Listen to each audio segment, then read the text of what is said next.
I had to make this video because I've been driving myself nuts trying to tune this super penetrator 500 antenna.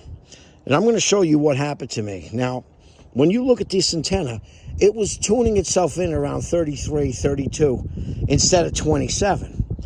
So this, it's supposed to actually come up through here and feed through this wire and then back again, and that gives you your extra couple of feet.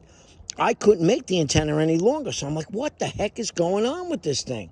Well, I decided to check the continuity here. Jay, you hold the antenna, the phone right there. Now, let them see the meter, too. If they can see this meter. Now, I'm going to show you something.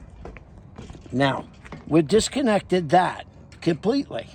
So this lug is by itself. That lug should be hooked up to the center of your coax. Now, here's my continuity checker.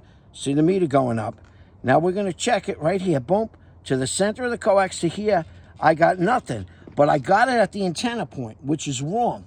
So whoever wired this at the factory ran the center of the coax to the bottom of the antenna, which is absolutely wrong in this particular application. So they built it wrong from the factory. Now, what I'm going to do to resolve this is I'm going to get a hoop terminal, and I'm going to put it on the end of a short 1-foot piece of coax, and I'm going to hook it directly to this lug along with this. And that'll give me the extra length I need. Then I can tune it in with my MFJ meter. But right now, I mean, I went up on my roof like 20 times trying to get this thing corrected.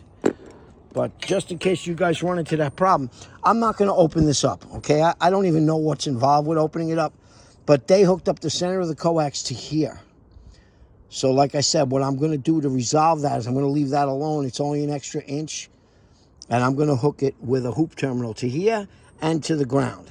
And hopefully that'll resolve it. Oh, man.